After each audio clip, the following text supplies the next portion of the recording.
नमस्कार, मैं हूं आपके साथ मयंक। आज 24 अप्रैल है और देखिए जो खबरें आ रही हैं उसके मुताबिक अगले चंद घंटों के अंदर, देखिए मैं चंद घंटे कह रहा हूं, अगले चंद घंटे के अंदर ईरान और अमेरिका को लेकर एक बहुत बड़ी खबर आ सकती है। हम इंतज़ार करेंगे ये खबर क्या हो सकती है। माना जा रहा है कि अगले चंद घंटों में एक बड़ा ऐलान होने वाला है, इसके बारे में हम चर्चा करें। लेकिन इस बीच ईरान में एक ऐसी घटना हुई है, एक ऐसी खबर सामने आई है जिसके बारे में मैं चाहता हूं कि मेरे सारे दर्शक इस बात को समझें। एक ऐसी चीज़ हुई जो शायद किसी ने नहीं सोची थी। रात के अंधेरे में तेहरान के आसमान में अचानक फ्लैश लाइट्स दिखाई दी और ऐसा लगा जैसे कि कोई बहुत बड़ी आवाज़ हुई है, कोई हमला हुआ है। और उसके बाद पूरे तेहरान में जितने लोग हैं वो सब के लिए ये एक बड़ा कौतूहल का विषय था, हैरानी थी कि अचानक तेहरान के आसमान में क्या हुआ। जो खबरें सामने आ रही है, मैं सीधा पॉइंट पे आऊं, जो खबरें सामने आ रही हैं सोर्सेस से बताया ये जा रहा है कि रात के समय आधी रात को अमेरिका की तरफ से एक मिसाइल फायर की गई तेहरान के ऊपर। ये डिकॉय मिसाइल थी। ये एक ऐसी मिसाइल थी जिसमें वॉरहेड्स नहीं लगे थे, यानी जिसमें किसी तरह से धमाका करने वाला जो बारूद होता है, सामान होता है, वॉरहेड जो होता है वो उस मिसाइल में नहीं लगा था। लेकिन फायर सोर्सेज जो बता रहे हैं कि अमेरिका की तरफ से की गई और किसी एयरक्राफ्ट कैरियर से की गई, हो सकता है अब्राहम लिंकन से फायर की गई हो, जैसे स्पेकुलेशंस है।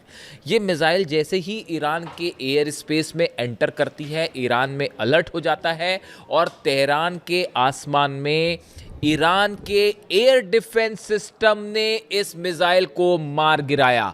जो खबरें आ रही हैं उसके मुताबिक ईरान के एयर डिफेंस सिस्टम ने अमेरिका की इस मिसाइल को हवा में तबाह कर दिया।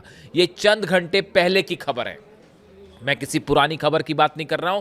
ये नया डेवलपमेंट है और बताया जा रहा है कि चंद घंटों पहले ही रात के समय इस तरह की घटना हुई। अब सवाल ये है, देखिए दो तीन बड़े सवाल, कि आखिर अमेरिका ने एक ऐसी मिसाइल ईरान पर फायर क्यों की जिसमें वॉरहेड नहीं लगा था और ईरान ने उसको तबाह क्यों किया। देखिए ईरान के पास कोई चारा नहीं था। जो एक्सपर्ट्स बता रहे हैं, अमेरिका ये बात जानना चाहता था कि क्या ईरान के पास एयर डिफेंस सिस्टम मौजूद है, और मौजूद है तो किस तरह का एयर डिफेंस सिस्टम है, ईरान क्या रिएक्शन देगा, और ये जानने के लिए ही अमेरिका की तरफ से ये मिसाइल फायर की गई थी।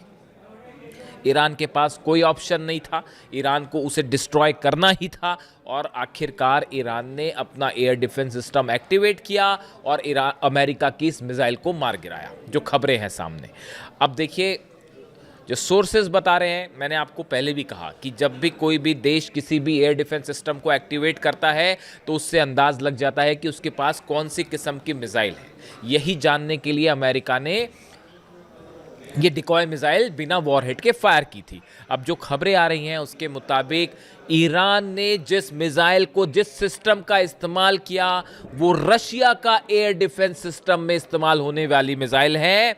इसका नाम है टोर M1 मिसाइल।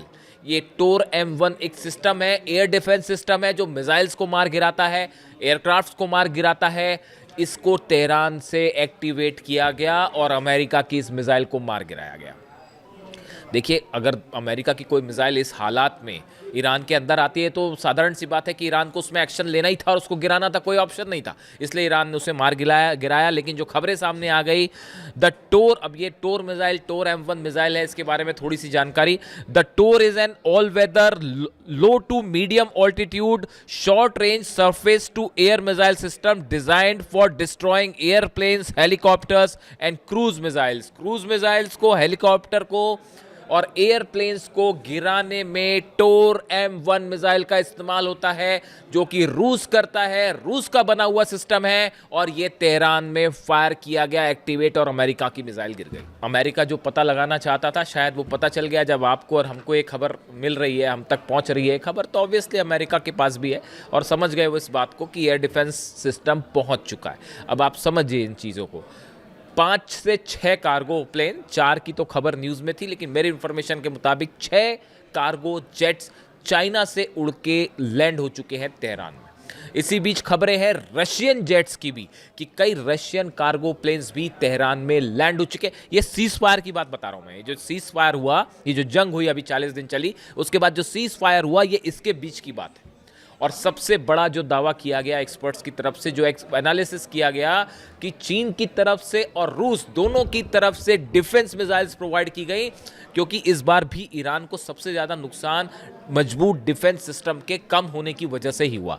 आप देखिए जो एयर जेट्स ने हमला किया, F-35 हो, F-16 हो, शुरुआती दौर में बड़ा नुकसान हुआ, लेकिन आप देखिए वॉर के आखिरी आते तक F-35 भी गिरने शुरू हो गए, F-15 भी गिरने शुरू हो गए, F-16 भी गिरने शुरू हो गए और तमाम जेट्स तबाह होने लग गए। यानी वॉर के आखिरी समय में डोनाल्ड ट्रंप तो इतने झल्ला गए, मैंने आपको बताया जो मीटिंग हुई थी प्लेन गिरने के बाद और पायलट पकड़ा गया था, उसके बाद तो डोनाल्ड ट्रंप चीख रहे थे उस बैठक में, उस मीटिंग में कि क्या मेरा हाल भी जिमी कार्टर की तरह तो ना हो जाए। वो मैंने बताया आपको पिछले वीडियो में। यानी डोनाल्ड ट्रंप पूरी तरह से शॉक्ड कहते हैं जिसे, कि कैसे ईरान ने हमारे जो है वो प्लेन्स मार गिराए और F-35 कैसे मार गिरा दिया गया।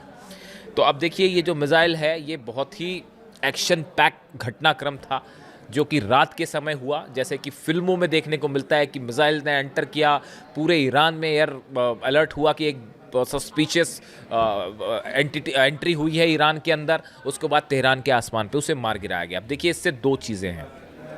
पहली बात तो ये साफ हो जानी चाहिए कि ईरान अब पहले के मुकाबले ज़्यादा मजबूती के साथ जवाब देगा अमेरिका को और इजराइल के जेट्स को अगर हमले होते हैं तो। अगर का कोई सवाल नहीं है, हमला होना तय है।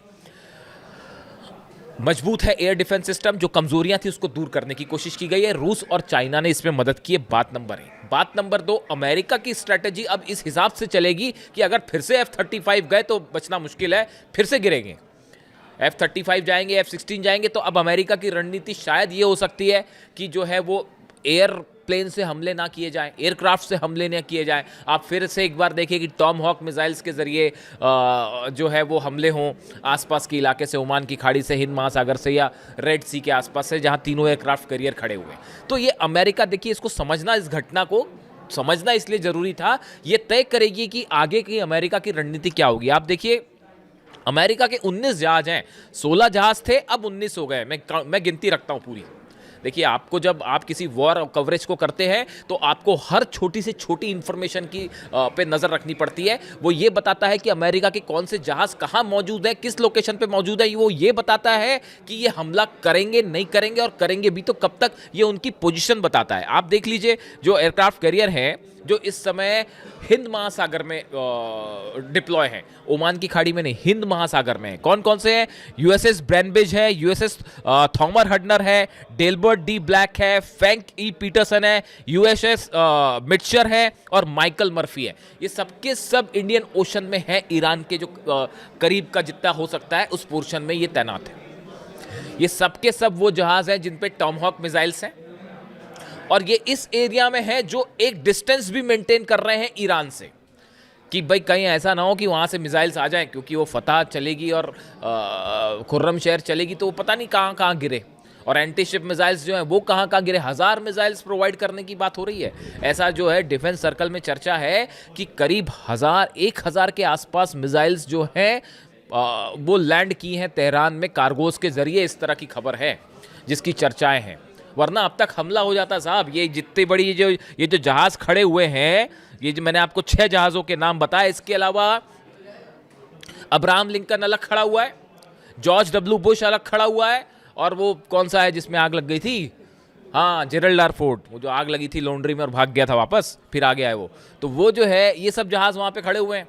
अब इसमें जो है, इसमें आप देखिए जो जॉर्ज डब्ल्यू बुश है जिसको स्पेशली बुलाया गया है, जॉर्ज डब्ल्यू बुश वो एयरक्राफ्ट कैरियर है अमेरिका का जो डिफेंस करने में एक्सपर्ट है। मतलब इसमें पेट्रियट है, थार्ड है, वो डिफेंस सिस्टम इसमें डिप्लॉय हैं कि अगर ईरान मिसाइल्स फायर करे तो रोकने के काम में सिर्फ जॉर्ज डब्ल्यू बुश को लगा दिया जाए। यानी अब्राहम लिंकन से टेक ऑफ मतलब हमले हो सकते हैं, जेरल्ड आर फोर्ड से टॉम हॉक मिसाइल्स फायर हो सकती हैं, ये जो 6 डिस्ट्रॉयर्स खड़े हुए हैं इनसे मिसाइल्स फायर होगी, लेकिन जॉर्ज डब्ल्यू बुश जो है वो इनकी रक्षा का काम करेगा।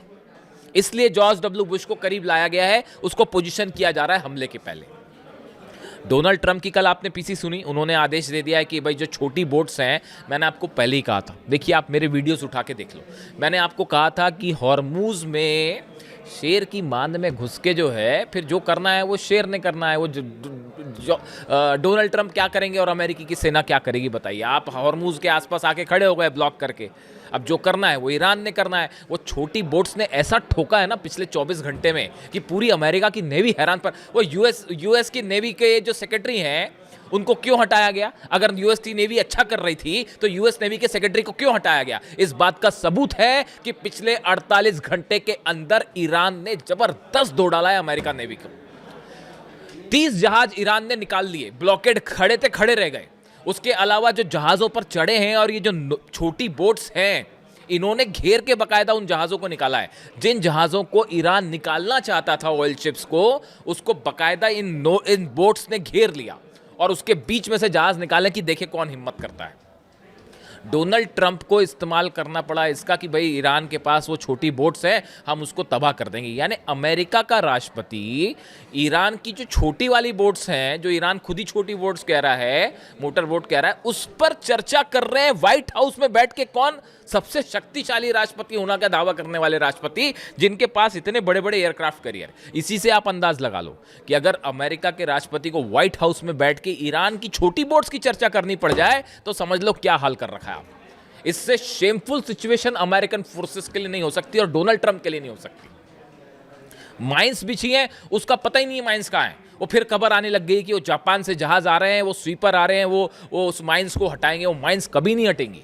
आप मेरी बात मानिए, 6 महीना लगता है। मैंने ये मैरीटाइम जो माइंस से रिलेटेड एक्सपर्ट्स होते हैं, जो समंदर में माइंस बिछ जाती हैं, ऐसे 3 से 4 एक्सपर्ट से हिंदुस्तान में दिल्ली में बात की। उन सबका कहना है मयंक जी भूल जाइए, 6 महीने के पहले हटेंगी नहीं माइंस यहाँ से।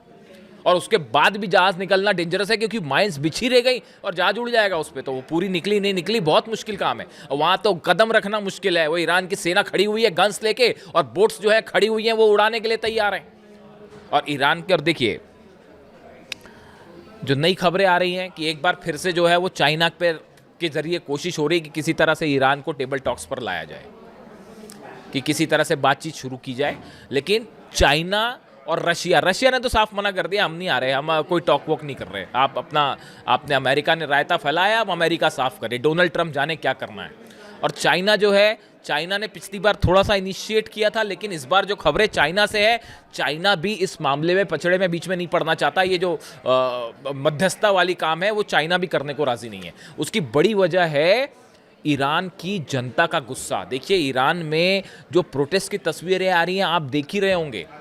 2 रात पहले मिसाइल सड़कों पर निकाली गई, फिर जो है वो ड्रोन सड़कों पर निकाले गए और वो इंकलाब स्क्वायर पर लाखों लोग जमा हैं। और सबकी एक मांग है, अमेरिका के सामने 1 इंच झुकने की ज़रूरत नहीं है। जो करना है डोनाल्ड ट्रंप कर ले, जो करना है अमेरिका कर ले। और वो बात अब ख़त्म हो गई। मैं आपको बताऊं, ये यूरेनियम की टॉक्स वॉक्स वो इस तरफ ख़त्म हो चुका है। इतना गुस्से में है ईरान की सेना और ईरान की जनता। और ईरान की सेना ने यह फैसला कर लिया है कि जो ईरान की जनता कहेगी अब वैसा ही किया जाएगा। अगर वो कहते हैं मिसाइल मारिए तो मिसाइल मारेंगे, जंग करिए तो जंग करेंगे। कहाँ टारगेट भी वो जनता तय करेगी अब, कि कहाँ मिसाइल गिरनी है, दुबई पर मिसाइल गिरनी है कि नहीं, सऊदी पर गिरनी है कि नहीं, बहरीन जॉर्डन कहाँ हमले करना है, वो अब जनता तय करेगी। ये एक नया रूप है डेमोक्रेसी की। हमने परिभाषा देखी थी, जनता द्वारा, जनता पर, जनता के लिए किया गया शासन ही लोकतंत्र है। To the people, for the people, by the people. अब यहाँ पे नया हो गया है वॉर टू द, ये जनता ही इस युद्ध को आगे लड़ना चाहती है और ईरान की सेना उस बात के लिए तैयार हो चुकी है। यानी ये जो टॉक्स वॉक्स वाली बात थी ना, ये एक चैप्टर था जो डोनाल्ड ट्रंप ने ख़त्म कर दिया। ईरान शायद के कुछ नेता शायद इस तरह से बातचीत, बयान, पहली दौर की बातचीत हुई आखिर, तो वो पहली दौर की बातचीत के लिए आ गए थे। लेकिन उसके बाद डोनाल्ड ट्रंप ने जिस तरह से इसको आगे बढ़ाया, उससे ये अब हमेशा के लिए ख़त्म हो चुका है। वो हॉर्मुज खोलने को लेकर जो बयान आया ईरान के विदेश मंत्री का, उसके बाद डोनाल्ड ट्रंप जिस तरह से दावे करने लगे कि हमारी जीत हुई है, हमारी जीत हुई है, वहाँ से मामला बिगड़ गया। तो ये डोनाल्ड ट्रंप का बड़बोलापन जो है बहुत महंगा पड़ा है अमेरिका को। अब हालात ये हैं, माइंस बिछी हुई है। इसी बीच एक बार फिर अलर्ट है रूस की तरफ और चीन की तरफ से ईरान के लिए कि किसी भी क्षण हमला हो सकता है, आप तैयार रहिए। और उसके लिए ईरान ने पूरी ताकत झोंक दी है। ईरान की सेना, ईरान के मिसाइल्स, ईरान के ड्रोन्स जो गुफाओं में छिपे हुए थे, सुरंगों में, वो सब के सब निकाल ले लिए। चीन ने कहा है हालात बेहद ख़राब हो सकते हैं जिसका अंदाज़ा भी नहीं लगाया जा सकता। यही बात रूस भी कह रहा है। बड़ी वार्निंग है रूस और चाइना की तरफ से। तो अब हालात ये है कि देखिए इस तरह की खबरें आ रही हैं कि अगले चंद घंटे के अंदर कुछ बड़ा ऐलान होने वाला है। और एक प्रकार से आप फिर ये कह सकते हैं कि आज की रात जो है वो एक बड़ा फैसला लेके आने वाली है पूरे मिडिल ईस्ट के लिए। जो भी अपडेट होगा आप तक पहुंचाऊंगा। Thank you so much.